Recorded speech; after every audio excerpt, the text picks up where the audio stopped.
Please allow me to introduce myself at the beginning. I'm Grace Zhu, and I'm the China branch director of Bonnet.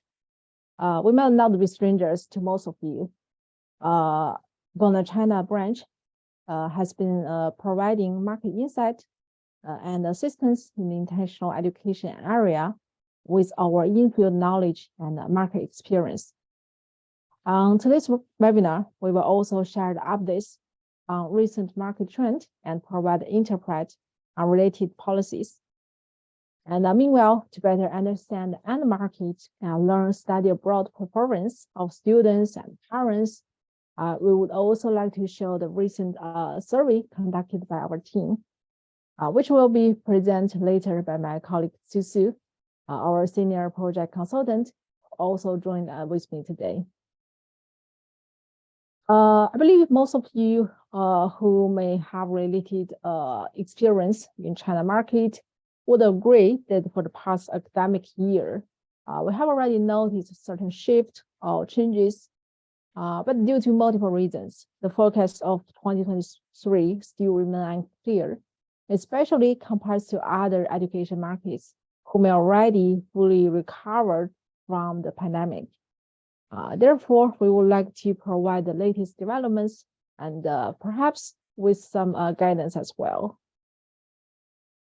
Although for the past 3 years, we have been shared by the agencies or institutions that students' inquiry have decreased, except some destinations such as UK or Asian countries. However, according to the data from UNESCO and a recent annual report on development of Chinese students studying abroad published by CCG, China remains the biggest source market of international students. It seems quite many institutions already shifted their focus to other markets in terms of the market promotion, budget allocation, for faster and even better returning right now. But we believe it's still important to remain certain strategy in China, as it's a huge yet mature market. Of course, the influence of COVID-19 still exists, and it plays a big role when Chinese students and parents considering study abroad. For students who already made the decision on studying abroad, the pandemic situation probably won't have such huge impact, as majority of the institutions already resumed on-campus courses, and there are more international flights from China to other major destinations recent months. However, long-term speaking, it might change mindset for some students and parents completely. They may take longer time to decide and prepare, and they may consider more perspectives when selecting the destinations and the institutions. And they may also have different plans after graduate overseas. So for institutions, the most important questions might be how to leverage the trend, how to stimulate the demand and cooperate with the super partners. Based on the recent data from Neurental, China is still a ranking-driven market, as it remains as the key factor when choosing the institutions in the last several years. Following by the majors, according to the National Center for Education's 2022 education reports, top 6 most popular major areas are the traditional popular ones, such as business, engineering, all the public health or medical related ones, such as health, social science and history, biological and biomedical science, and also psychology. As for the Asian students, 37% are still enrolled in the STEM field, which is higher than any other regions.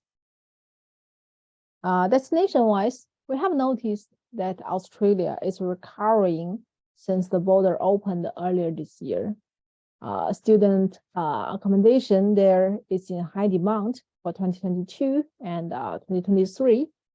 Meanwhile, some Asian destinations such as Singapore and Hong Kong are becoming popular recently and are showing a positive trend towards growth. As we mentioned earlier, students may have different plans after graduate overseas right now. And according to the Ministry of Education of China, currently around 80% of Chinese students chose to come back to China for employment after graduation overseas.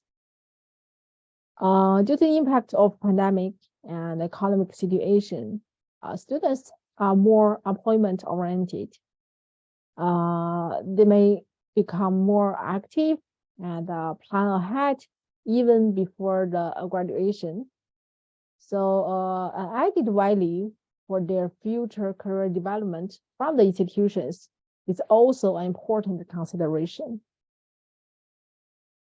To better support and stimulate Chinese students who are studying abroad to come back to China and develop the career, a series of favorable policies also been issued across major cities in China, such as tax reduction, accommodation discount.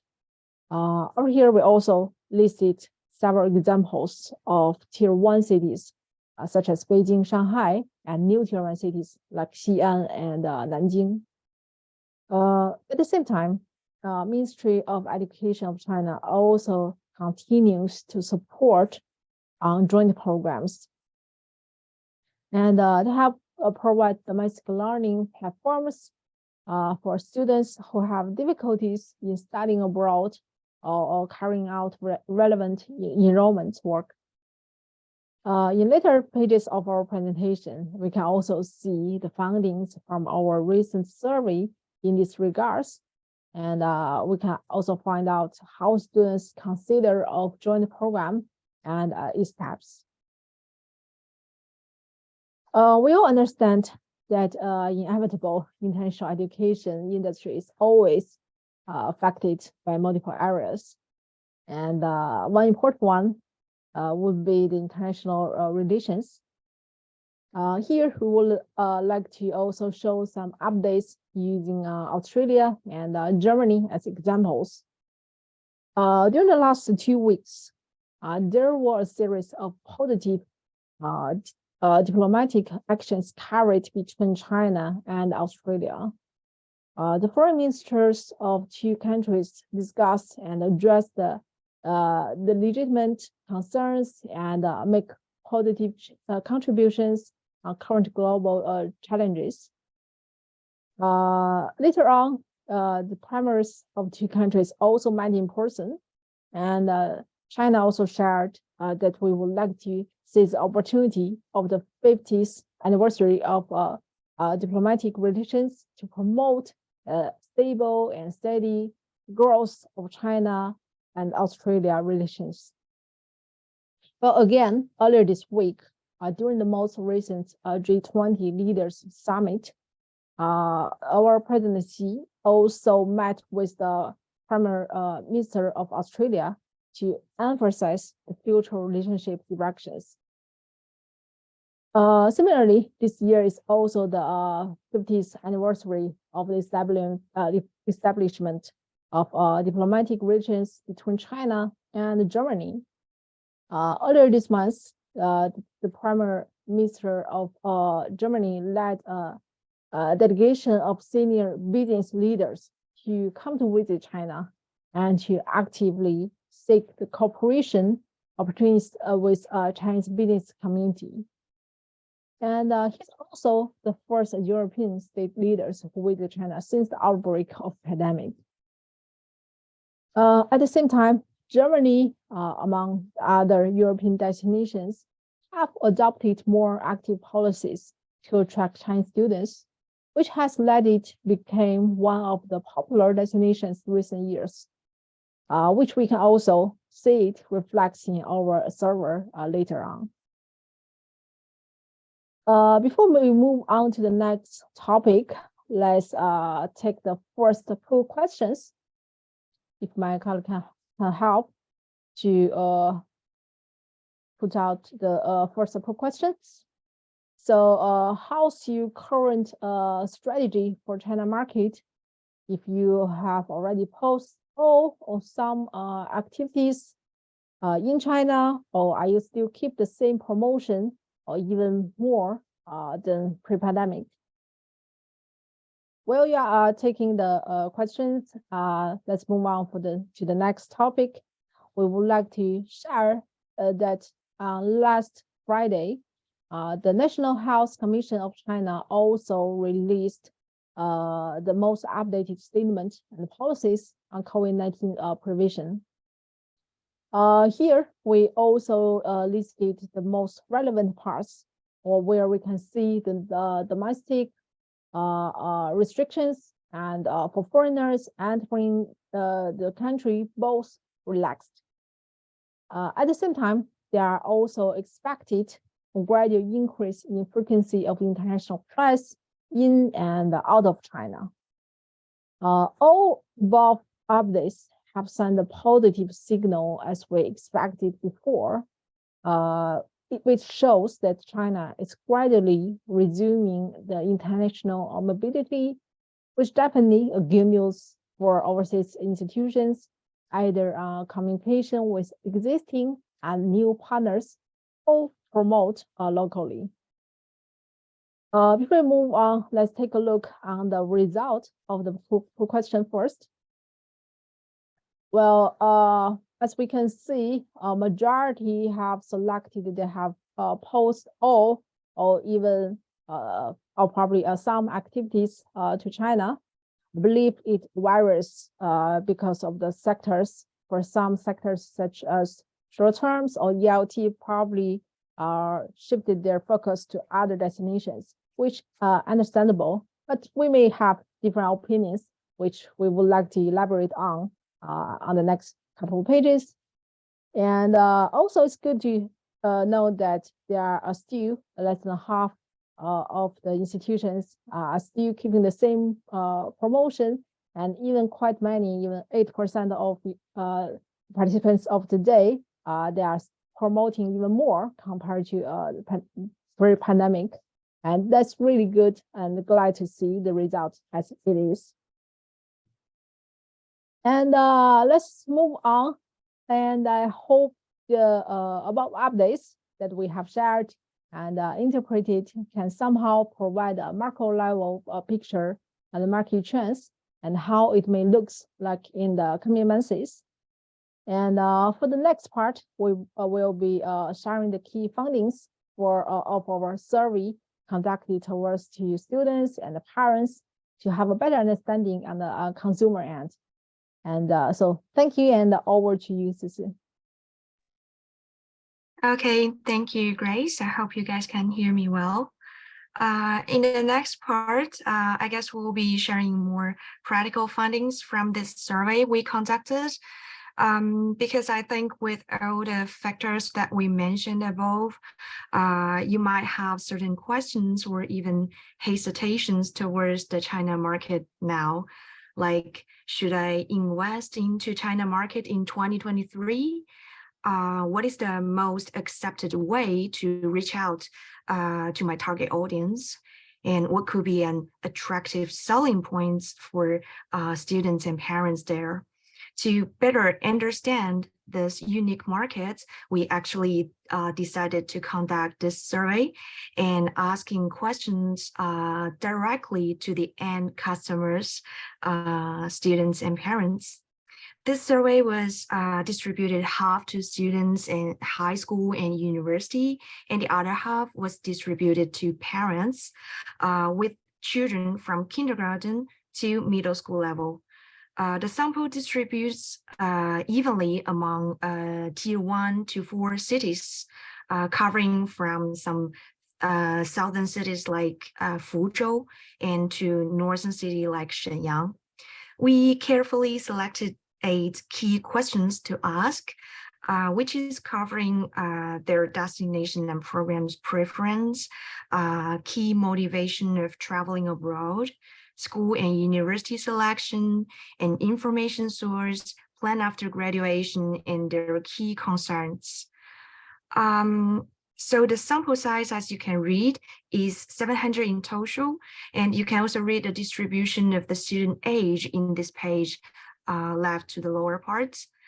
Since parents are the key decision maker for K-12 education sector, so for students under 16, we reach out to their parents for this survey. The education level is evenly distributed in each grade of elementary school, middle school, high school, and university. Plus, we didn't actually involve any graduate students since they have lower possibilities to study abroad, unless for a doctorate degree. In the following slides, the result of student responses represent the higher education markets, and the response of parents represent that for K-12. So let's have a look at the first question.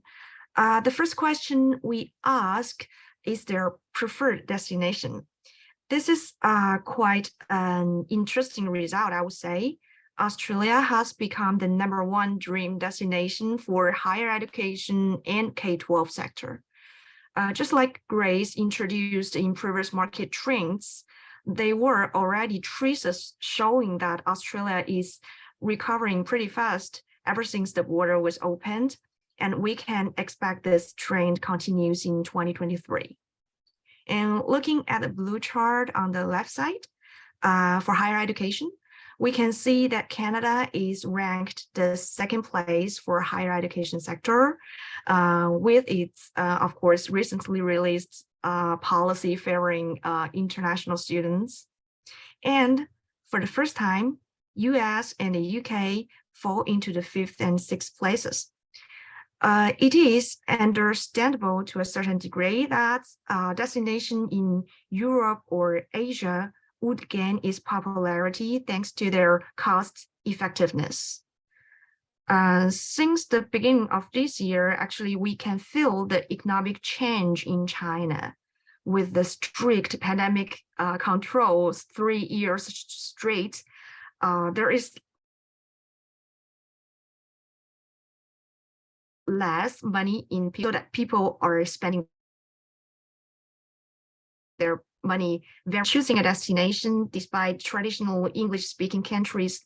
More and more people would consider to take European or Asia countries with also mature English-speaking program, but more cost efficient into consideration. As for the K-12 program sector, demonstrated on the right side of the slide, the first traditional English-speaking countries are still the top 4 preferred destinations. After that, in the 5th and the 6th places, we can see France and Singapore again. Actually, since last year, we've been talking about the increasing diversity of destinations preference in both higher education and K-12 sector. This result actually just reconfirmed our findings that as Chinese people are getting more information and they are getting more familiar about the rest of the world, educators should just be ready for a more competitive market. Moving to the next page, about the second question, we ask about their goal of studying abroad. We can see that students and parents' answer is quite unified here. They want to have, or they want their children to have, a better opportunity for further study, and then to be more competitive in employment markets in China. As Grace introduced in previous slides, that 80% Chinese students are going back to China for employment, and this comes back at the economic situation reason. People are having less money, so they feel a certain degree of insecure, so they prefer something practical and they want an employment at the end. In the chart, we can see that the most students and parents are now considering immigrating overseas. We were actually having this conversation with some agencies about immigration and stuff, and it seems that the strict pandemic control policy has created certain, we could call it kind of fear in China. especially for Chinese people to stay abroad. When during the last 2 years, when people seen other Chinese people stuck overseas with the high price flights and reduce the flights, they tend to stay in China, which they feel safer and of course money saving. So we can read actually a clear logic line here. No matter how old is the student, or they or their parents want them to have a higher and higher education level so that they could get back to China for a better employment. The question for educator here is just how do you link your program with their goal? For K-12 sector, I would say that parents will be attracted if the educator can draw a clear path for the children, of course, from their current education level towards his better opportunity for higher education, and then towards to his advantage in future job markets. As for higher education sector, a pre-arranged internship opportunity with some famous enterprises, local or even better in China, would be a great selling point, because with that internship experience, they could put it on their CV, and that will be a value point when they will be competing other people in the job markets. However, in such a period, we also suggest to be more careful when adjusting your product or your current strategy, since the market has been a fast-changing one ever since the start of the pandemic. We would be happy to assist and provide more recommendation, but at the same time, it will be required more information collected from the institutions. For example, who are your target audience in China precisely, and how to reach them with the information they would be interested in, how your education program can help them in their so-called life plan. I remember that we conducted a study for our previous clients. With agency interview and market intelligence study, we successfully identified the profile of their target audience and positioned their products in China market, so that our client was able finally to adjust their strategy more in line with the real demand of the markets. Right, and for the third question, we asked about the program type. Here, I would like just to reconfirm that the upper part in blue demonstrate the response of students from high school and universities.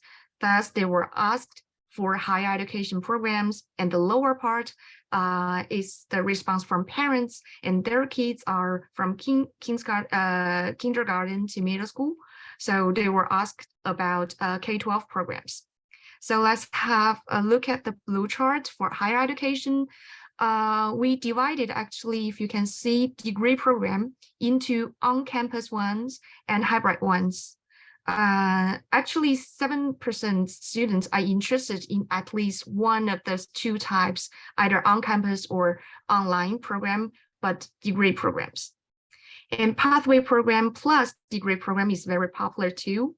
And we can also see that students are also interested in joint program, especially the 4+0 one.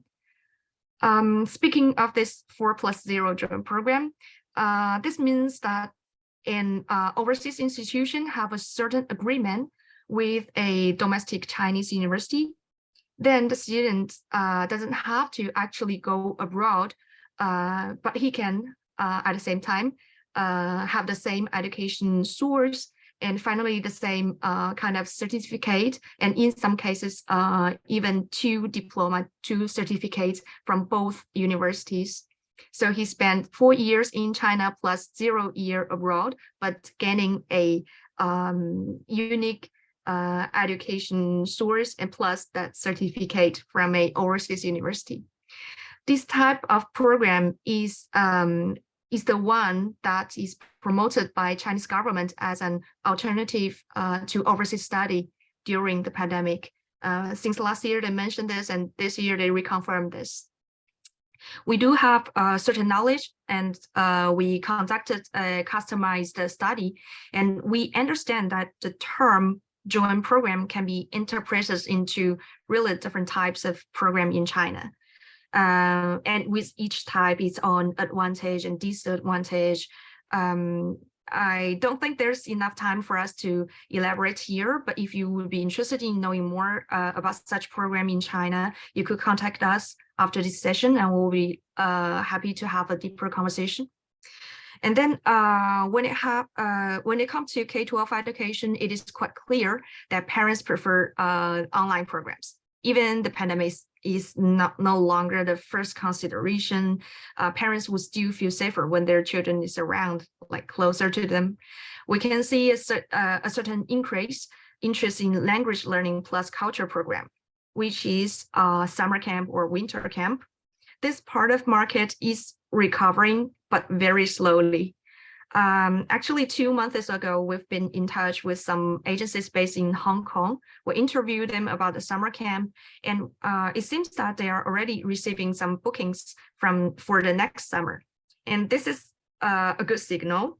For the educators, we should just be patient and wait for the mainland China market to recover. Then regarding the application channel, we can see that most parents and students want to apply by themselves, which is the first option here. We observe this trend emerging that people are collecting information in their own way, and they tend to apply by themselves, especially in more developed cities like Tier 1 or new Tier 1 cities. However, this doesn't mean that Chinese students and parents are already independent, or they will be independent in any short period, because in fact, around 60 to 70% of those who choose to apply the overseas institute themselves indicated that they would also at the same time consult with an agency or a teacher in their school or university.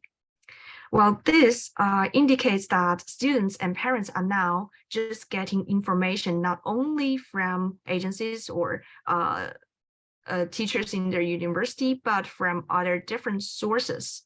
An educator just should be ready to establish their reputation through different multiple channels. We have been helping some of our clients to establish and manage their digital marketing presence in China.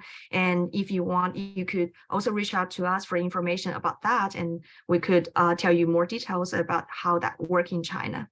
Basically, nowadays, students and parents might consult with agencies or teachers in their school or university, but they also do their own research on the search engine or on their social media before they make any decision. Well, before we start the new topic, I would like to also ask my colleague to bring up our second poll question here, which is right about the recruitment channel. Like, what is your major recruitment channel in China, to see if you are going in line with what parents and children prefer? Well, at the same time, we could have a look at the current question we asked. When choosing an agency, students and parents consider many factors, as we can see. And the most important one on the left side is appearing to be the reputation. Parents cares more about knowledge that a consultant has and the quality of the service, while students care more actually about agency's experience and previous success rate, which is quite understandable because we surveyed parents for K-12 program and students for higher education program. So students' main concern is whether they will be accepted by his or her dream university. But parents only want to spend money for a more secured and qualified service. All right, so we also understand that it will be difficult for educators to have a clear idea about Chinese agencies' quality and reputation in China, even if you want to partner with those who are good reputed and with a good public foundation. I believe some of you might know that we have been releasing agency market annual updates since 2019. And last year, we have been doing agency market research on a city level in key cities.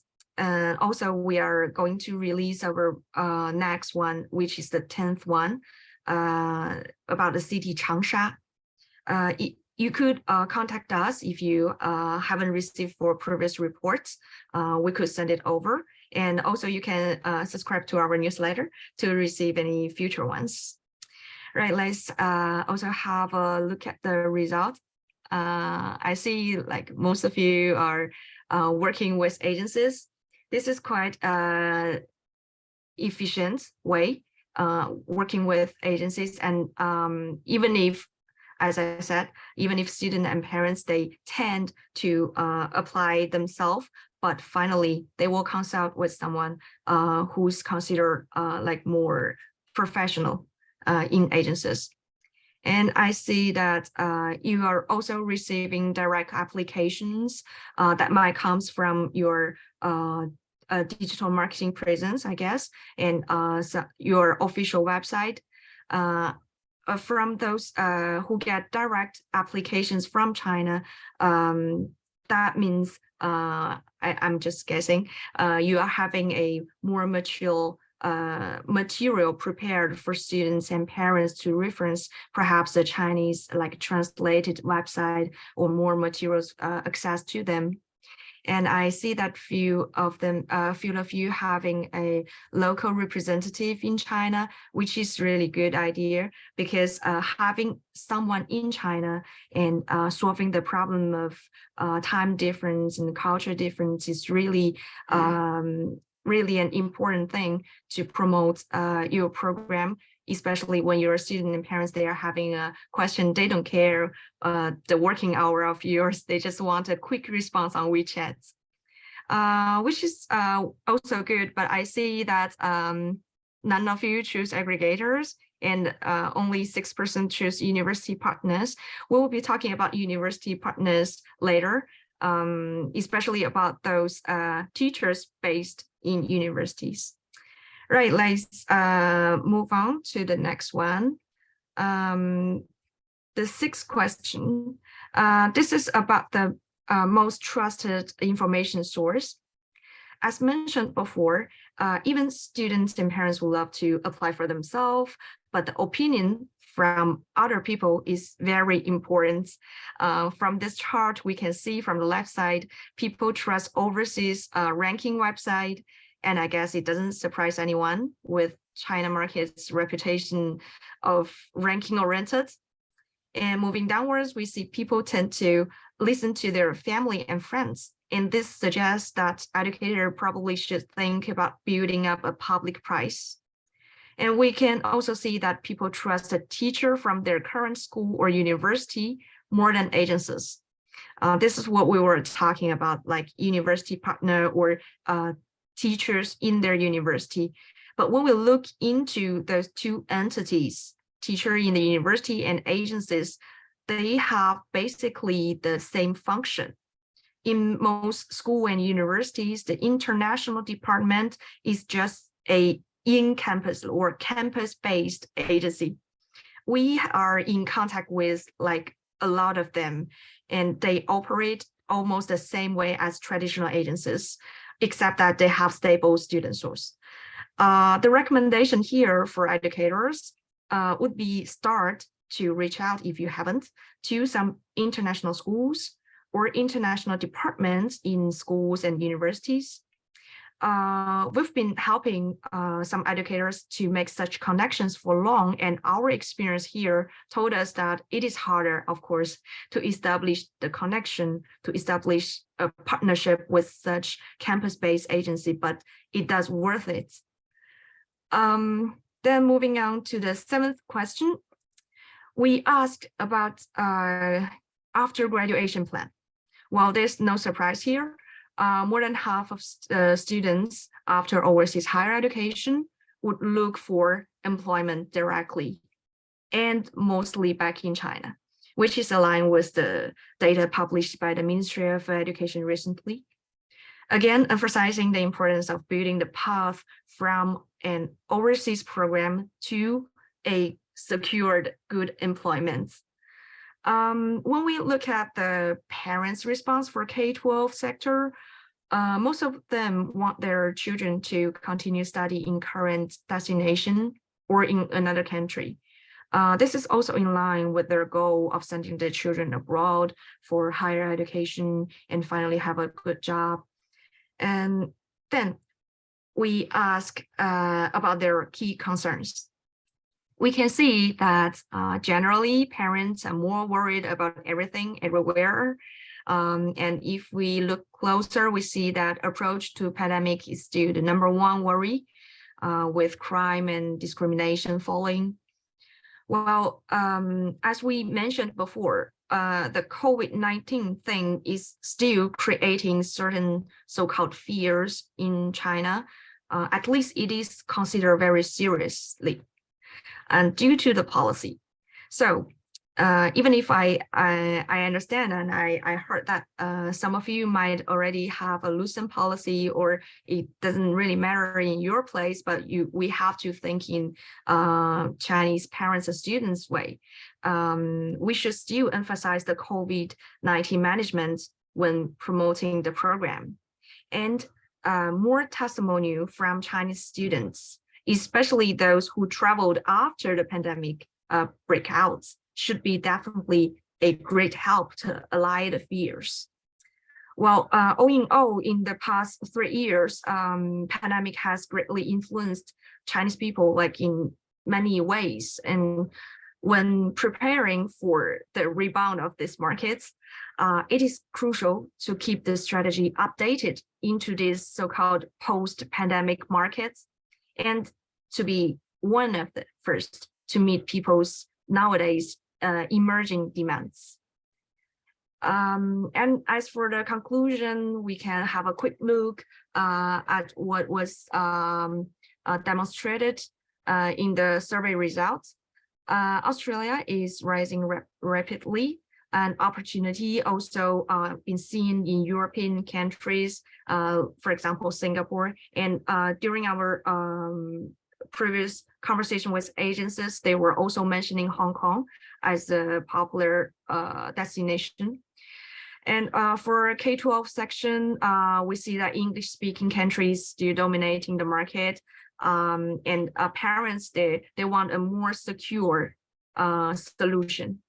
And for both students and parents, having a better opportunity for further study and being more competitive in employment market in China is the final goal for them. And as I said, it is important for us to think, how do we help them to achieve their goal with our program, with our educational products?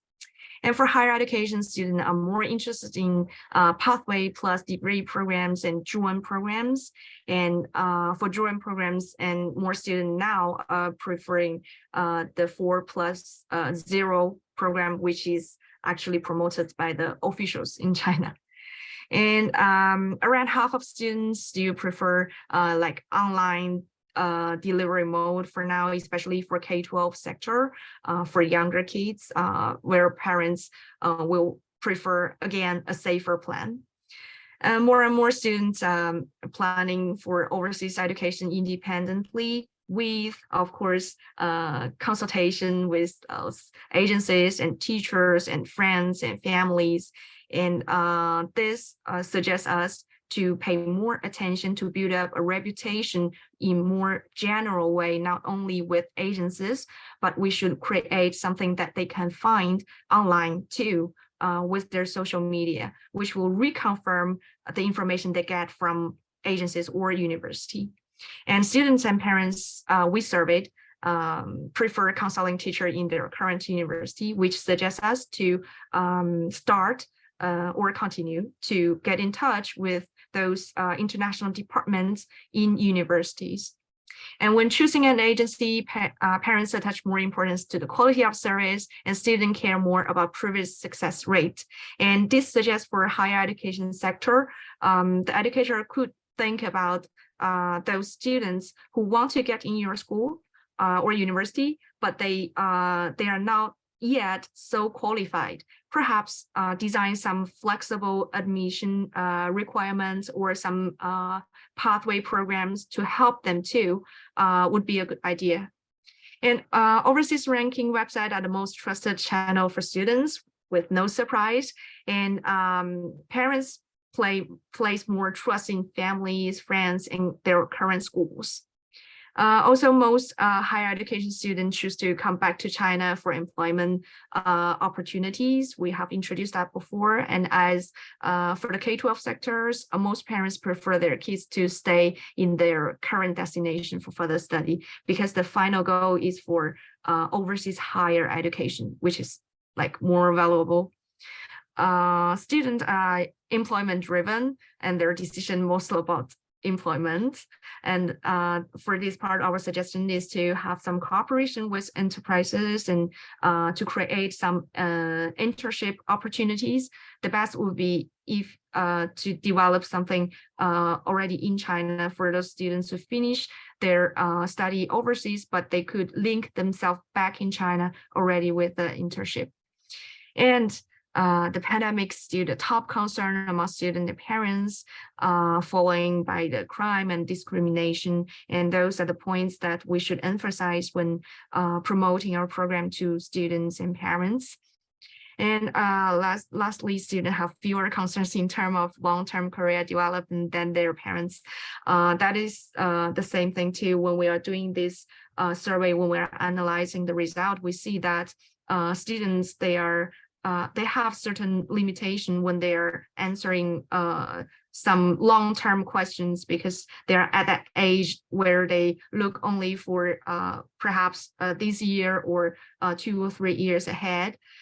So it is important for us to set the things from their point of view and help them to build the connection between their future and between perhaps their career with the overseas education, right? And then we will have some recommendation for you, which I will turn to Grace. Perhaps Grace can introduce this part for you. Thank you, Susu, for sharing the findings and also the summary. On top of that, I would like to share some recommendations for institutions in respectful areas as well. For certain destinations considered popular among students' parents, institutions can consider to leverage the increased demand, how to better engage and optimize the advantage, and also keep the attractiveness for long term. As for other destinations, probably considering the current highly competitive market, perhaps it's also needed to increase the active level and recapture the market share.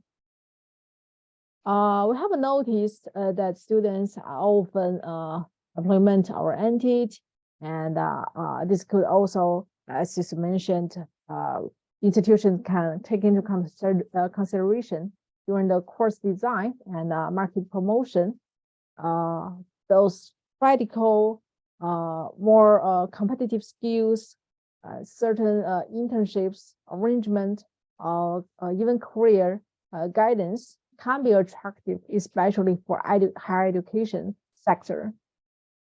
Of course, cooperation channels also need to be widened and flexible.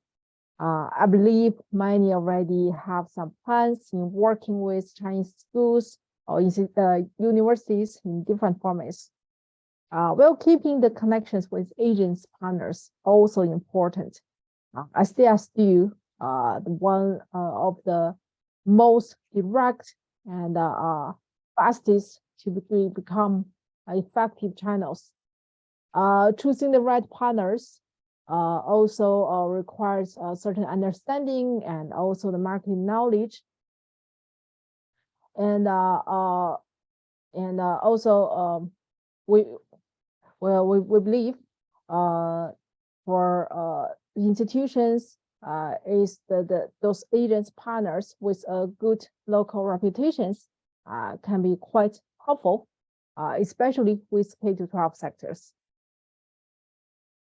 Meanwhile, educators they can also balance the budget allocated to digital marketing and other recruitment activities, as it's still not the main source of direct recruitment or key information source for students and parents.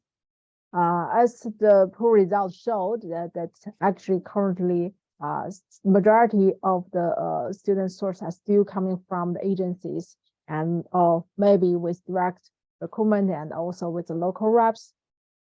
But of course, keep certain market presence on Chinese digital marketing platforms for the program's promotion will definitely have a better result in the long run. Lastly, but most importantly, is the content for a market promotion. China market is still mature but delicate. It can't be seen or treated just like the rest of the world. It's really important to always emphasize the safety and China-friendly environment, as they have been and will always be top concerns for students and parents. And lastly, I would like to take some time to briefly introduce our services and where can be helpful. As is also shared during the presentation, we have assisted different institutions, universities, organizations, education groups, services providers in various ways. Using our market knowledge and the long-time research abilities, we can provide a comprehensive market strategy for any newcomers to the market or anyone may be struggling in the market as well. And we also have experience with the cost-effective solutions for dedicated in-country representatives who shall be the key for all related market engagement. Meanwhile, beneficial from our well-built agent network, we can also assist researching and introducing the most suitable agents partners to start engagement. Of course, we can also provide solutions on social media and digital marketing, as mentioned. It will be a better result in the long run. Lastly, we can also provide customized annual subscription service, sharing the first-hand market insights and year-round comprehensive strategic advisory. And if you would like to learn more on how and where we can be helpful, please feel free to reach out. And that's all for the webinar of today. And thank you, everyone. And perhaps we can take some questions now. We have noticed there's quite many questions regarding the presentation, and the copy of that, as my colleagues already answered some and already shared earlier, the webinar recording and also the full report will be both available. And if you would like to require for that, we will definitely glad to share upon request. And please just feel free to reach out and let us know. And also, there's a question regarding this top 50 universities recognized by the government for the Chinese students. I believe this is already answered by one of our other participants. Yes, this is well referred to several sources such as Times Higher Education rankings, US News and World Report, QS rankings, and also even the local one, for example, in Shanghai, the Shanghai rankings, ARW, and those are the sources that have been used for our government to recognize as the so-called top 50 universities. And we got a question regarding this survey in terms of the higher education sector. And yes, indeed, this survey was taken for both college and also universities. And this is actually a good point. And thank you for the recommendation. We will definitely would consider to run separately later on, if possible, if we have this opportunity to conduct a higher education focused survey, which we can determine better results and separate college and also universities. And we would definitely take into consideration for later. Well, there's also some questions regarding this in-person and also online study. And I think this is also shared earlier during Sisu's presentation, that currently quite many students and parents are still prefer those hybrid study format, which will be the online plus in-person format. And I think this is also related to the current situation, and there are also certain safety concerns. Despite majority of the institutions, they already resumed on-campus courses. But if this hybrid format is available, I assume quite many parents and students still like to take it, and they would like to join online first and maybe consider to going abroad in person in later stages, all to participate as those joint programs, such as 2+2, which they can still stay in China for 2 years and later on move to other destinations. Due to the time limit, probably we won't be able to answer all the questions that are asked over here. And we will definitely waiting and be glad to reach out by individually, to reach out by all of you. If there's further questions, that we will be happy to answer. But because of the time, hope you understand, probably we won't be able to answer all the questions asked over here. But as I mentioned, the whole reports and also the webinar recording are available. And please feel free to reach out to us and let us know if you would like to require for that. And again, thank you everyone for your time and also for your interest, and hope you have a lovely rest of the day. Thank you and goodbye. Thank you, guys. Bye.